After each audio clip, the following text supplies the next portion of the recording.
Yo, H, why you continue to read those 10K filing reports, man? Those things are drier than a pot pie biscuit. Yeah, they can be boring, but this is coming from a guy who loses 40% of their money every day. I'm losing money? Why you putting my business out there, H? Yo, I'm just trying to get some money in the stock market. You putting my business in the streets like that? Come on, man. Yo, Pedro, you are such a rookie, man. These 10Ks will make you rich. Alright, man, fine. Do your thing. Teach me. Tell me what can I find those 10Ks, man? Those boring ass shit. Let me school you a little bit. Let me give you 3 tips of why you should be reading this 10Ks. Maybe you could get rich one of these days. Do you? Let me see what you got.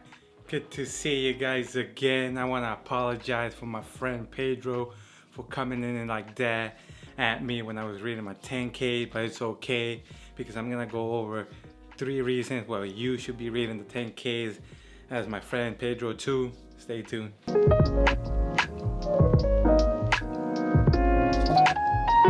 Welcome to SimpleChew. I'm your host Hank, and if you're new to my channel, I consider you to subscribe if you're into investments, stock investments, the stock market, and investment news. Reason number 1 why you should be reading the 10K filings is because they have all the financial information in those packages. And we all need the balance sheets, the income statements, and especially the cash flows. Super important to know the health of a company. That's the only way you can develop and understand the foundations of a business, how a business runs, and how a business should be running. And when you collect all the 10Ks from a specific industry, you understand the trends, and you are able to choose the strongest company just based on those financial statements.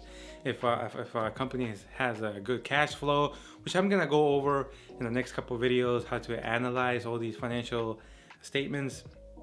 Balance sheet is super important. It tells you the assets and the liabilities.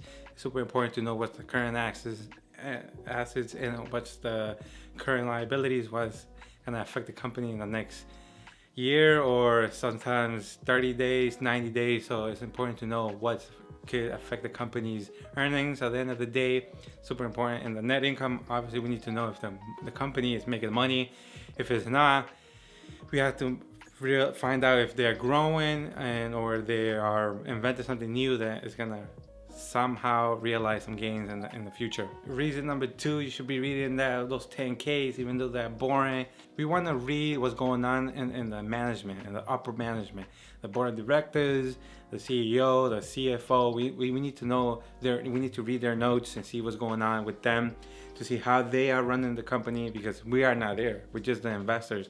They are running the company, and when we are reading those notes, we need to know how much stock they own in the company. Super important. We need to know how they're getting paid, or how much they're getting paid, to see if they're maybe just doing it for the money, or they are actually invested in the company and putting everything to the company, which is going to benefit the stockholders like us.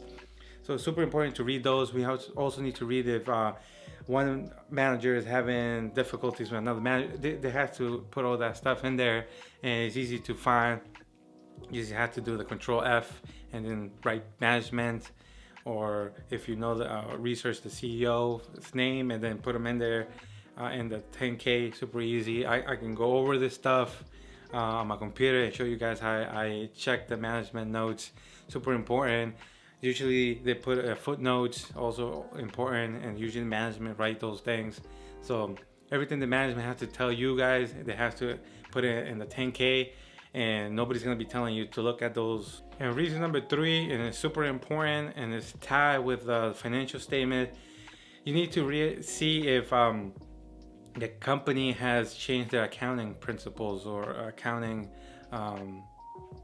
techniques, or their accounting, anything that has to be with accounting. If they changed it, you have to be really super skeptical about that, because that means that they are sometimes cooking the books, not necessarily. Cooking the books is really bad in the investment world, especially if a company is public. But you don't want any funny business in the books and the accounting. You don't want them changing things in the middle of the year or almost to the end of the year. You need to know those things, because they might be doing something fishy that you don't like, or they are doing something to make their earnings look big this coming quarter or a quarter end or year end for some companies, and you want to know those things, that what's going on in the accounting principles and techniques that they're using, and they stay in focus. You need to find out if they have a long history with the same accounting practices, and they've been using the same, also the same auditing team. There's only 3 now, big firms that are doing audits on these big companies. So you need to realize if they're using the same one every year, or they're shopping for a firm. That's also important. Anything that has to do with accounting is super important, because that's where you see the health of the company. Thank you guys for watching. Hopefully Pedro understands why we should be reading those 10Ks. Hopefully you guys too. Remember guys to follow me on Twitter, Facebook, and Instagram at Real SimpleChew. And always remember, keep it simple.